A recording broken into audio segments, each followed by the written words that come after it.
महाराष्ट्र 24 तासचे प्रायोजक आहेत MDH मसाले. MDH ने जेवण दरवेळी मजेदार. MDH दम आलू, दाल तडका आणि मशरूम मसाला.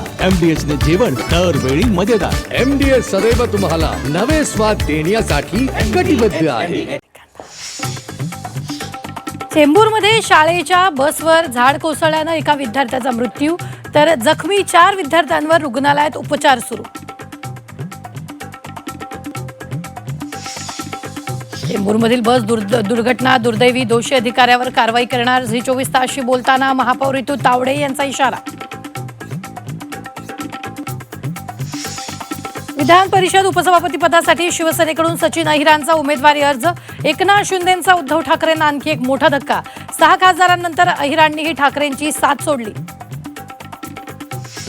सगळं दिलं तेच लोक सोडून गेले, तशा लोकांच्या जाण्यानं फरक पडत नाही. आदित्य ठाकरेंची सचिन अहिरांवर टीका.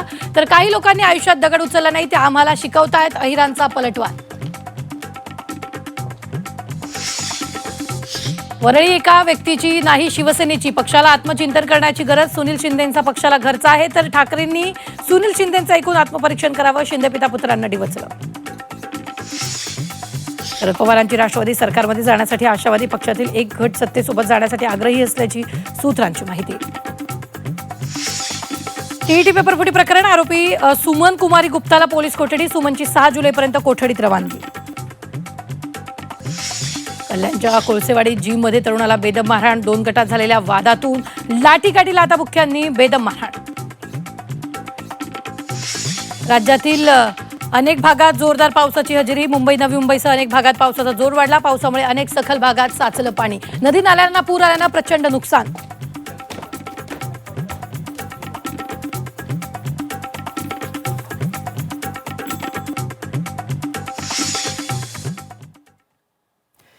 नमस्कार, मी श्रीकांत घुले. आपण पाहताय झी 24 तास बुलेटिन मध्ये आपलं स्वागत. आणि सुरुवात करूयात राज्यातल्या एका महत्त्वाच्या आणि मोठ्या बातमीनं. विधान परिषद उपसभापती निवडणुकीमध्ये एक मोठा ट्विस्ट पाहायला मिळाला आहे.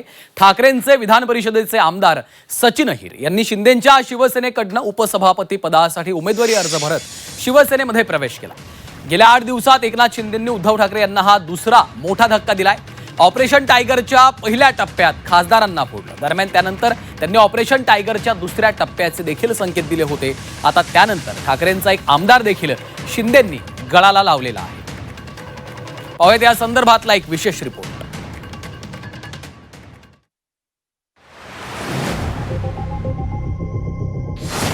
वरळीच्या सचिन भाऊंचा उद्धव ठाकरेंना धक्का.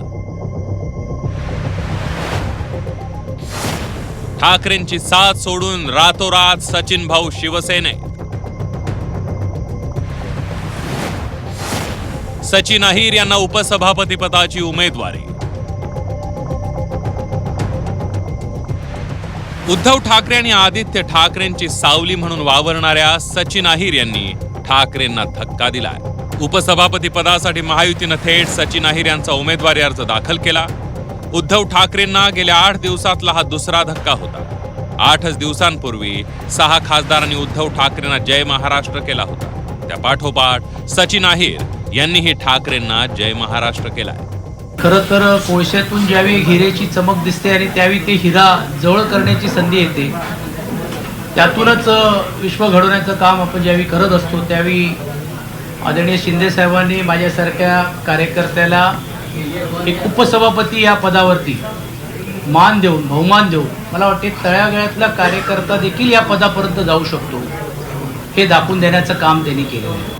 गेल्या 3 दिवसांपासून सचिन अहिर यांच्या शिवसेना प्रवेशाच्या हालचाली सुरू होत्या. सकाळी सचिन अहिर यांनी आदित्य ठाकरेंसह काही नेत्यांना मेसेज पाठवून ठाकरेंचा पक्ष सोडत असल्याचं सांगितलं. मेसेज त्यांनी इंग्रजीत लिहिलं आहे की I have to take a political decision which is very difficult for me but necessary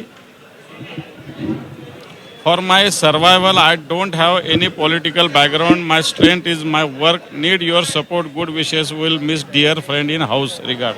असं लिहिलेलं आहे. आता याच्यावरती काही माहिती नाही. अभ्यंकर सरांचा फॉर्म भरलेला आहे. आता पुढे उद्या बघू. नाही, वरळीत आव्हान विव्हान निर्माण नाही होणार. वरळी शिवसेनेचे जे सुनील शिंदेनी सचिन अहिरांना पराभूत करून सुनील शिंदे निवडून आलेले तिथे, त्यामुळे आव्हान वगैरे काही नाही.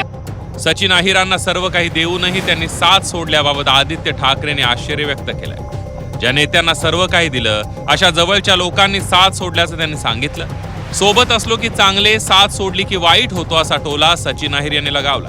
अनेक दिवस किंवा आता गेले 4 वर्ष आम्ही पाहतोय, जे जवळचे लोक आहेत ज्यांना सगळं काही मिळतं, हेच स्वतःच्या स्वार्थासाठी जे निघून जातात, हे आम्ही आता पाहत आलो. याच्यात काही नवीन नाही, धक्का बसण्यासारखं काही नाही. तसं पाहिलं तर वरळी असेल, पूर्ण शिवडी वगैरे, हा पूर्ण पट्टा हा बालेकिल्ला होता आणि अजूनही आहे. जी मतं आम्हाला मिळत आलेली आहेत, इतिहासिक आपण पाहिलं असेल, जे काही आधीपासून आत्तापर्यंत जो प्रवास आहे, हा बालेकिल्ला अजूनही राहिलेला आहे आणि आमचं तिकडचं काम बोलतं. म्हणून कोणी येण्यानी कोणी जाण्यानी धक्का काही बसत नाही. पण एकच दुर्दैवाचं आहे की ज्यांना आम्ही सगळं काही दिलं, जवळ होते. बरं, ही एक व्यक्ती अशी नाही की आदित्य ठाकरे भेटतच नाही, ते बोलूच नाही शकत, कारण परवा पण आम्ही पुण्यातून एकत्र चालू. हे सगळं जरी खरं असलं तरी प्रश्न हाच येतो की अजून काय पाहिजे तुम्हाला, अजून किती ओरबडणार. काही टीका करतील, आरोप करतील, परंतु जोपर्यंत जसं शिंदे साहेबांनी सांगितलं की जोपर्यंत आम्ही बरोबर आहोत तोपर्यंत चांगले आहोत, आम्ही नाही आहोत तर मग ते कसे नालायक आहेत, असा जो प्रयत्न काही लोकांच्या बद्दल होतो, हे दुर्दैवी आहे. म्हणूनच मला असं वाटतं की ते एका वेगळ्या व्यासपीठावरती ती भूमिका निश्चितपणे मी मांडीन. एकनाथ शिंदेंनी सचिन अहिरांचा जाणीवपूर्वक सचिन तेंडुलकर असा उल्लेख केला. सचिन अहिरांनी पक्षांतराचा षटकार ठोकल्याचं एकनाथ शिंदे म्हटले. आमदार सचिन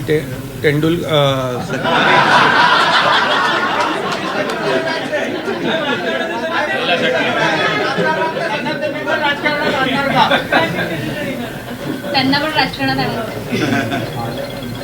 त्यांनी पण आज षटकार मारलेला आहे सचिन अहिर यांनी.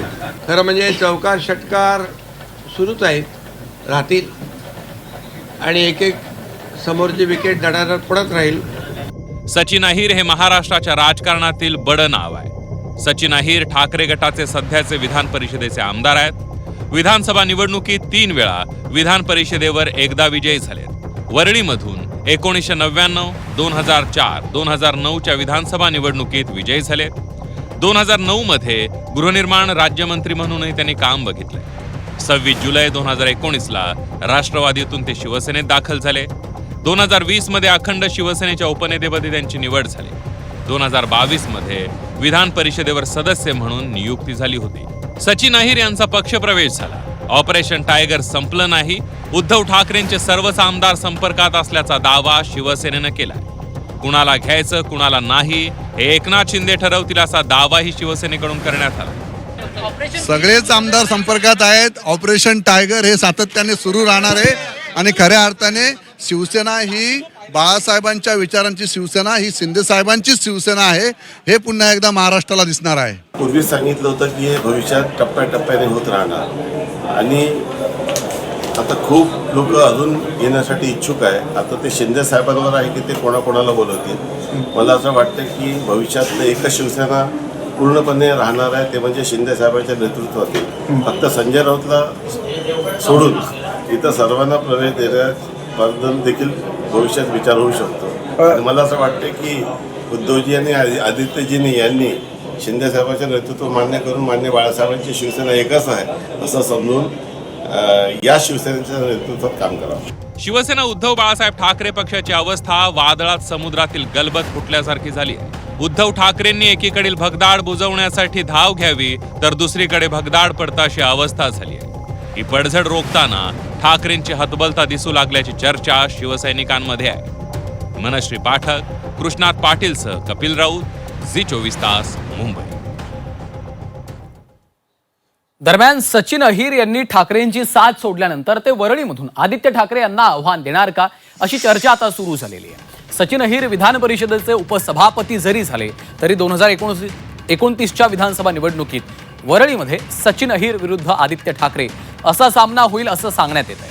आदित्य ठाकरेंनी वरळी हा आपलाच बालेकिल्ला असल्याचा दावा देखील केला आहे.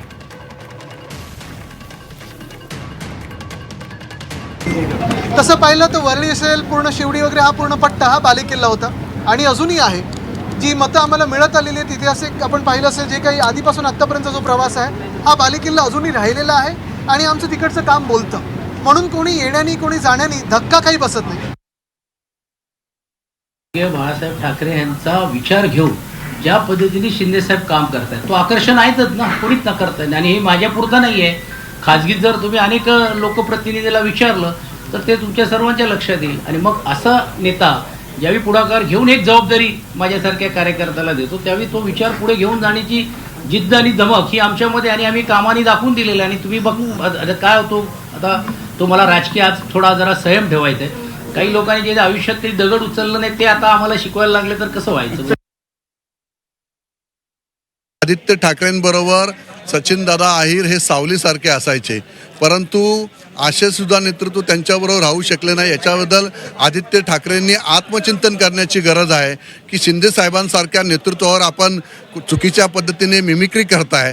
अरे आपलं वय काय याचं भान त्यांनी ठेवायला पाहिजे होतं की बाळासाहेबांचं खऱ्या अर्थाने त्यावेळेस शिवसेनेला मजबूती देण्याचं काम त्या काळामध्ये सुद्धा शिंदे साहेबांनी केलेलं होतं. आणि अशा नेतृत्वावर आपण मिमिक्री करताय. पुढच्या वेळेला याच ठिकाणी वर्ली मतदारसंघातून सचिनदादा अहिर हे आमदार असतील. सचिन अहिर यांनी दिलेल्या धक्क्यानंतर ठाकरेंना आणखी एक धक्का बसणार का अशी चर्चा सुरू झाली आहे. कारण सुनील शिंदे यांच्या एका विधानाची सध्या जोरदार चर्चा आहे. लोक पक्ष सोडून का जात आहेत या संदर्भात पक्षानं आत्मचिंतन करावं असं विधान करत त्यांनी ठाकरेंना घरचा आहेर दिला. दरम्यान त्यांच्या या विधानानंतर नितेश राणे यांनी त्यांना भाजपमध्ये येण्याची थेट ऑफरच दिलेली आहे.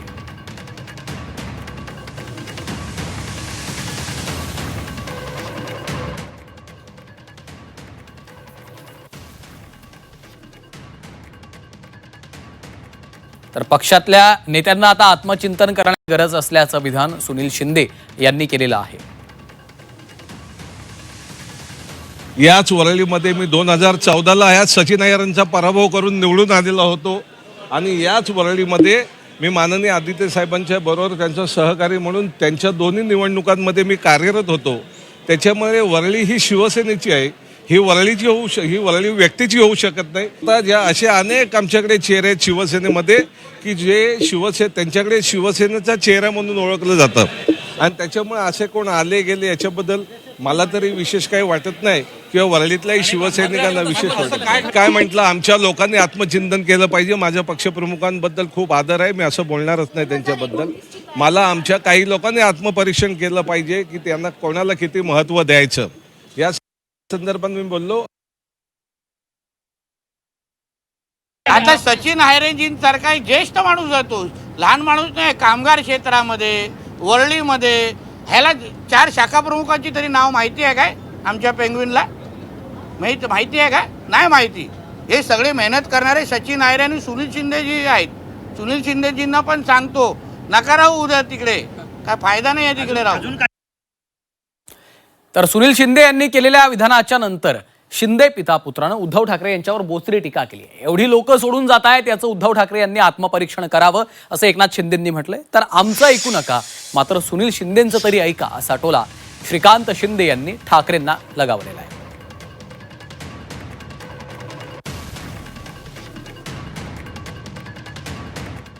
दुसऱ्या जाणाऱ्यांना शिव्या देण्यापेक्षा शिव्यांची आता शिवसेना जाऊन आली 6 मतदारसंघामध्ये, बरोबर.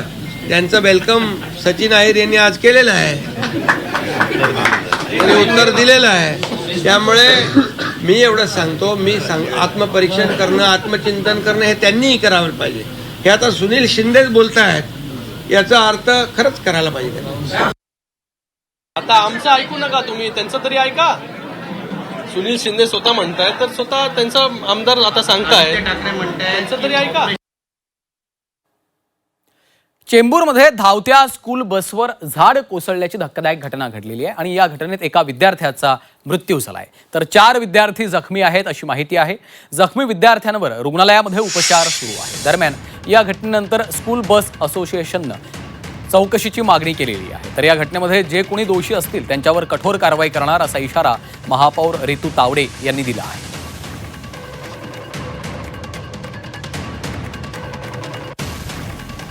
तर या घटनेमध्ये एका विद्यार्थ्याचा दुर्दैवी मृत्यू झालेला आहे. मुंबईच्या चेंबूरमध्ये धावत्या बसवर हे झाड कोसळलेलं आहे. 12-13 बच्चे थे तो झाड़ गिरा तो हम लोग ने आवाज आया, उधर गया, कोई था नहीं. 2 जन सिक्योरिटी जाके कांच फोड़ा और बच्चे को बाहर निकाला. आप भी थे उसमें बच्चा निकाला? हाँ, वहाँ से निकाल के अंदर गए बच्चे लोग. फिर बाद में एक बच्चा अंदर दबा हुआ था, उसको निकाल नहीं पाया. कितने बच्चे थे आपको, कितने जख्मी हुए, कुछ दिख रहा बच्चे? कुछ 12-13 बच्चे हम लोगों ने गाड़ी में कुल मिला के 12-13 बच्चे थे. तर शाळेच्या बसवर हे झाड कोसळलेलं आहे. मुंबईच्या चेंबूरमध्ये ही अत्यंत गंभीर आणि धक्कादायक घटना घडलेली आहे. यामध्ये दुर्दैवानं एका विद्यार्थ्याचा मृत्यू झालाय, तर जे जखमी विद्यार्थी आहेत त्यांना रुग्णालयात दाखल करण्यात आलेलं आहे. त्यांच्यावर सध्या उपचार देखील सुरू झालेले आहेत अशी माहिती समोर येते.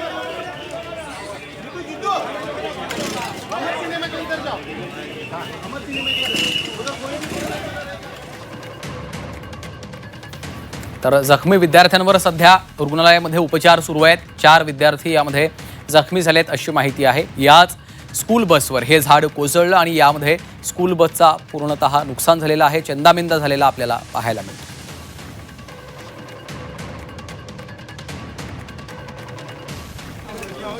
तर या घटनेमध्ये 4 विद्यार्थी जखमी झाल्याची माहिती समोर येते. मुंबईच्या चेंबूरमध्ये ही घटना घडलेली आहे.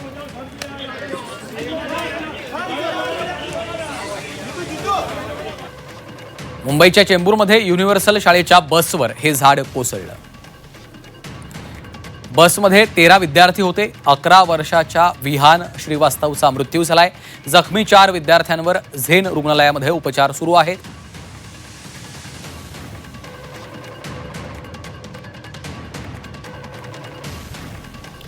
आणि या संदर्भात अधिकचे अपडेट्स घेऊयात. आमच्या प्रतिनिधी सीमा आढे सध्या आपल्यासोबत थेट जोडल्या गेलेल्या आहेत. सीमा, चेंबूरमध्ये धावत्या स्कूल बसवर झाड कोसळल्याची अत्यंत धक्कादायक आणि तितकीच गंभीर घटना घडलेली आहे आणि दुर्दैवानं एका विद्यार्थ्याचा देखील यामध्ये मृत्यू झालाय. काय या संदर्भात अधिकची माहिती आहे? सध्या तिथली काय परिस्थिती आहे? नक्कीच आपण सध्या या घटनास्थळावरून थेट ही दृश्य पाहतोय. ज्या बसवर झाड कोसळलेलं होतं ती बस सध्या बाहेर जी आहे ती काढली जाते. मोठ्या प्रमाणात या ठिकाणी पोलीस बंदोबस्त करण्यात आलेला आहे. खरं तर ही दुर्दैवी अशी घटना आहे. मुसळधार पावसाने सकाळपासूनच मुंबईमध्ये हजेरी लावलेली होती आणि त्यानंतर ही बस जी आहे ती या झाडाखाली पार्क करण्यात या ठिकाणी उभी होती आणि त्या बसमध्ये एकूण 12 विद्यार्थी हे बसलेले होते आणि त्याच वेळी झाड कोसळलं आणि दुर्दैवाने या दुर्घटनेत एका शाळकरी विद्यार्थ्याचा मृत्यू झाला आणि बाकीचे जे विद्यार्थी आहेत त्यापैकी 10 विद्यार्थी जे आहेत ते गंभीर जखमी झालेत. सध्या जी बस अडकलेली होती, ज्या बसवरती झाड कोसळलेलं होतं, त्या बसला आता बाहेर काढलं जात आहे. आपण ही दृश्य थेट घटनास्थळावरून पाहतोय.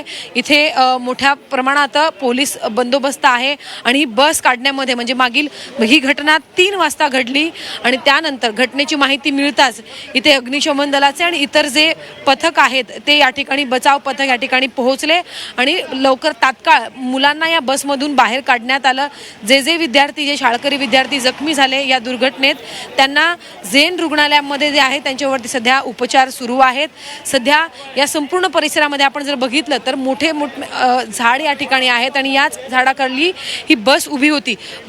या बसची जर पूर्ण परिस्थिती जर पाहिली तर खरं तर सध्या पोलीस कोणालाही बस जवळ जाऊ दिलं जात नाहीये. मात्र बसची जर परिस्थिती बघितली तर बस पूर्णपणे तुटलेली आहे आणि त्यावरती झाड पडून बसचं देखील मोठ्या प्रमाणात नुकसान झालेलं आहे. तर आपण विचार करू शकतो की ज्यावेळी झाड कोसळलं असेल आणि ज्यावेळी मुलांना याची दुखापत झाली असेल तर त्यावेळची परिस्थिती नक्की काय असेल. ही बस आहे, सध्या ही बस आपण पाहतोय, बसला सध्या या ठिकाणाहून हलवलं जात आहे आणि बस पूर्णपणे या ठिकाणी आपण पाहू शकतो मोठ्या प्रमाणात बसचं नुकसान झालेलं आहे. भयंकर ही दृश्य पाहिल्यानंतर आपल्याला लक्षात येईल की किती भयंकर अपघात झालेला आहे, किती भयंकर कशा पद्धतीने हा झाड या बसवरती कोसळलेला आहे आणि त्यानंतरची नक्की परिस्थिती कशी असेल. पूर्णपणे ही बस जी आहे ती बसचं पूर्णपणे नुकसान झालेलं आहे. दृश्य बघितल्यानंतर याचा अंदाज जो आहे तो आपण लावू शकतो की मोठी अशी दुर्घटना आहे. सध्या या ठिकाणाहून बस हलवण्यात आलेली आहे. जे झाड या ठिकाणी कोसळलेलं होतं त्या झाडाला देखील त्या ठिकाणाहून हटवण्यात आलेलं आहे आणि सोबतच इथे जे इतर झाडं आहेत त्याची सुद्धा सध्या चौकशी केली जाते की अशा प्रकारचे काही झाड या ठिकाणी आहे का. सध्या इथे जर बघितलं तर कॉन्क्रिटीकरणाचं काम जे आहे ते काही महिन्यांपूर्वीच झालेलं होतं. खरं तर हा रस्ता जो आहे तो मागील काही महिन्यांपर्यंत वाहतुकीसाठी पूर्णपणे बंद होता, कारण या रस्त्यावरती कॉन्क्रिटीकरणाचं हे जे काम आहे ते सुरू होतं आणि काम झाल्यानंतर आपण पाहतोय जरी विकास आणि ज्या पद्धतीने चांगले रस्ते देण्याचा मुंबईकरांना प्रयत्न होत असेल तरी मात्र इतर जे झाडांवरती इतर गोष्टींवरती याचा किती भयंकर परिणाम होतोय हे आपण सध्या या संपूर्णपणे दृश्यांमधून पाहू शकतो. आता सध्या महापालिका या दुर्घटनेनंतर जागी झाल्याचं आपल्याला पाहायला मिळतं आहे आणि आता जे झाडं आहेत मुंबईतली त्या झाडांचं आता ऑडिट केलं जाईल. कशा पद्धतीने कोणकोणती झाडं आहेत त्या सगळ्या झाडांची सध्या आता चौकशी जी आहे ती केली जाईल. जे शाळकरी विद्यार्थी या दुर्घटनेत जखमी झाले आहेत त्यांच्यावरती सध्या रुग्णालयात उपचार सुरू असून दुर्दैवाने या दुर्दैवी घटनेत एका शाळकरी विद्यार्थ्याचा मृत्यू जो आहे तो झालेला आहे. महानगरपालिकेच्या कामकाजावरती पुन्हा एकदा अशा या दुर्घटनेनंतर निश्चितच खरं तर सीमा आपण पाहतोय अत्यंत दुर्दैवी अशी ही घटना घडलेली आहे, गंभीर घटना घडलेली आहे आणि नुकसानग्रस्त जी बस आहे जी आताच आपण दाखवली त्यावरनं अंदाज येतो की किती भीषण असा हा अपघात घडला होता आणि मुलांवर खरं तर त्यावेळी काय परिस्थिती बेतली असेल याचा देखील आपल्याला अंदाज त्या दृश्यांवरनं बांधता येतो. सीमा, तुम्ही आमच्यासोबत अशाच जोडून राहा. जे विद्यार्थी जखमी झालेत त्या विद्यार्थ्यांना झेन रुग्णालयामध्ये दाखल करण्यात आलेलं आहे, तिथे त्यांच्यावर उपचार सुरू आहे. थेट जाऊयात, आमचे प्रतिनिधी अमोल पेडणेकर रुग्णालयाच्या बाहेरून आपल्यासोबत जोडले गेलेले आहेत. अमोल, 3 ते 4 विद्यार्थी यामध्ये गंभीर जखमी आहेत अशी माहिती समोर येते आणि त्यांना आता रुग्णालयात दाखल करण्यात आलेलं आहे. त्यांच्यावर उपचार सुरू आहेत. किती विद्यार्थ्यांवर त्या ठिकाणी उपचार सुरू आहेत, त्यांची काय प्रकृती? नक्कीच जर आपल्याला या ठिकाणी जर जैन हॉस्पिटल आहे त्या परिसरात मी आहे, या ठिकाणी जर आपण पाहिलं तर काही वेळापूर्वी मोठ्या प्रमाणात या ठिकाणी नागरिकांनी आहे ती गर्दी केलेली होती. पोलिसांचा मोठा बंदोबस्त आहे. 4 विद्यार्थी या रुग्णालयामध्ये दाखल करण्यात आलेले होते. जो मुलगा होता ज्याला 1 ते 1.5 तासांनी या संपूर्ण जी बस होती ती चिरडली होती, त्या बसच्या याच्यातून बाहेर काढण्यात आलेलं होतं. त्या मुलाचा अखेर दुर्दैवी मृत्यू झालेला आहे त्या विद्यार्थ्याचा. सोबतच जी विद्यार्थी या ठिकाणी ॲडमिट करण्यात आलेले आहेत त्यांचे पालक या ठिकाणी येत आहेत आणि काही जी मुलं आहेत जे हॉस्पिटल प्रशासनाची चर्चा करून इथले जे पालक आहेत ते त्या मुलांना आहे ते इतर रुग्णालयात देखील दाखल करण्याचा आहे ते प्रयत्न करत आहेत. आत्ता माझ्यासमोर काही जे पालक होते ते या ठिकाणी आले होते आणि त्यांच्या मुलांना अधिक चांगले उपचार मिळावेत यासाठी ते या रुग्णालयातून दुसऱ्या रुग्णालयात त्यांना हलवण्यात आलेलं आहे. काही वेळापूर्वी मुंबईच्या ज्या महापौर आहेत ऋतू तावडे ते देखील या घटनास्थळी पोहोचल्या होत्या. या रुग्णालयात देखील त्यांनी येऊन भेट दिली होती. त्यावेळेला त्यांनी मीडियाशी बोलताना असं सांगितलेलं होतं की ज्या पद्धतीने मुंबईमध्ये झाडांची जी वृक्षतोड केली जात होती, मान्सूनपूर्व पालिकेची जी तयारी होती त्या ठिकाणी संपूर्ण या प्रकरणाची चौकशी आहे ती केली जाईल असं त्या प्रकरणाची चौकशी झाल्यानंतर जे कोणी यामध्ये दोषी आढळतील त्यांच्यावर आपण कारवाई करणार असं देखील खरं तर महापौरांनी झी24 तासशीच बोलताना सांगितलेलं आहे. तुर्तास अमोल आणि सीमा दोघांचे देखील धन्यवाद या सविस्तर माहितीसाठी. तर चेंबूरमध्ये स्कूल बसवर झाड कोसळल्याच्या प्रकरणात महापौर ऋतू तावडे यांनी कारवाईचे आदेश दिलेत. प्रकरणाची माहिती घेऊन निष्काळजीपणा करणाऱ्या अधिकाऱ्यांवर कारवाई होणार असा इशाराच ऋतू तावडे यांनी दिलाय. सर्व झाडांचं सर्वेक्षण करण्याचे आदेश देखील ऋतू तावडे यांनी पालिकेच्या अधिकाऱ्यांना दिले आहेत. या ठिकाणी आता पूर्ण माहिती घेते. ज्या ठिकाणी मला आता असं कळलं की इकडच्या लोकांनी काही पत्र दिले होते की हे झाड डेंजर झोनमध्ये ते ह्याला रिमूव्ह करा, काढा. ही पत्र जर माझ्या हाताला लागली मी काढणार ही संपूर्ण, आणि तरी सुद्धा अधिकाऱ्यांनी बेजबाबदारपणा केला असेल तर निश्चितच त्याच्यावर कारवाई होईल. अशा वर्दळीच्या ठिकाणी जी जी झाडं आहेत त्या झाडांचं सर्वेक्षण झालं पाहिजे. ती झाडं क्षमता घेऊ शकतात आहे का येणाऱ्या अजून काळामध्ये, त्यांची ताकद उरली आहे का, किंवा त्यांची क्षमता वाढवण्यासाठी काय करायला पाहिजे, किंवा अजिबात नसेल तर ते झाड काढावं लागेल का, याचा सगळा आढावा या मुंबई महानगरपालिकेच्या प्रशासनाने घेतला पाहिजे आणि तो घ्यायलाच लावणार असे आदेश पण मी आता या ठिकाणी तेव्हाही दिले होते, आताही देते. ह्याच्यानंतर ही पावसाला सुरुवात झालेली, अजून 4 महिने 5 महिन्याचा पाऊस आपल्या सगळ्या मुंबईकरांना घ्यायचा आहे. तर पुन्हा ही घटना घडू नये त्याच्यासाठी पण आता आम्ही काळजी घेऊ. तर सर्व झाडांचं पुन्हा एकदा सर्वेक्षण करण्यासंदर्भातले आदेश दिल्याचं ऋतू तावडे यांनी सांगितलेलं आहे.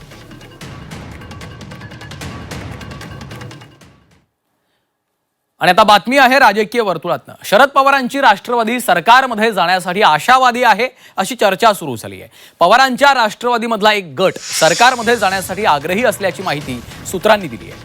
स्वतंत्र अस्तित्व ठेवून सरकारमध्ये सामील होण्याचा आग्रह या गटाचा आहे, तर एक गट काँग्रेसमध्ये विलीन होण्यासाठी आग्रही असल्याचंही समजतंय. त्यामुळं पवारांच्या राष्ट्रवादी काँग्रेसमध्ये 2 मतप्रवाह असल्याचं कळतं आहे.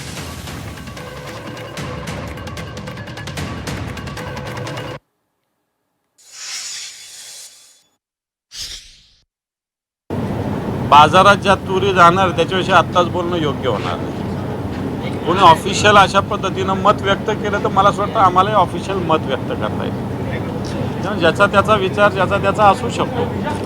पण शरद पवार साहेबांचं नेतृत्व मोठं नेतृत्व आहे. किंवा मला असं वाटत नाही की ते इकडं कोणाबरोबर इकडं NDA असेल किंवा काँग्रेस असेल यांच्यासोबत जातील. काँग्रेस आणि शरद पवार साहेबांचा पक्ष आता आम्ही तर एकत्र लोकसभेमध्ये आहोत, विधानसभेत आहोत, राज्यात आहोत, देशात आहोत.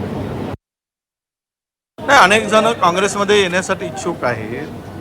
त्यांच्याशी हायकमांडशी चर्चा सुरू आहे आणि मला वाटतं की मोठ्या प्रमाणामध्ये जे सेक्युलर विचाराचे आहेत, फुले शाहू, छत्रपती शिवाजी महाराज, डॉक्टर बाबासाहेब आंबेडकरांच्या विचाराची जी मंडळी आहे ती नक्की काँग्रेसमध्ये येईल आणि त्यांच्याबरोबरचा संवाद हायकमांडबरोबर सुरू झालेला आहे अशी माझी माहिती आहे. त्यांचं स्वागतच आहे.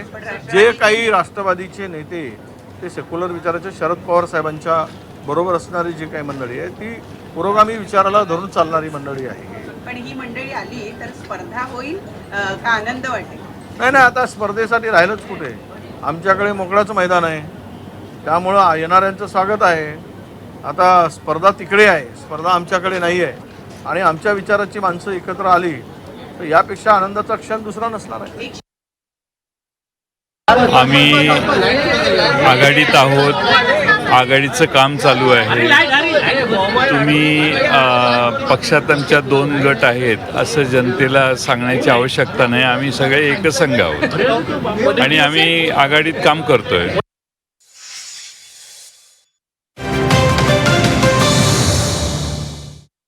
महाराष्ट्र 24 तासचे प्रायोजक आहेत MDH मसाले. MDH ने जेवण दरवेळी मजेदार. MDH दम आलू, डाळ तडका आणि मशरूम मसाला. MDH ने जेवण दरवेळी मजेदार. MDH सदैव तुम्हाला नवे स्वाद देण्यासाठी कटिबद्ध आहे.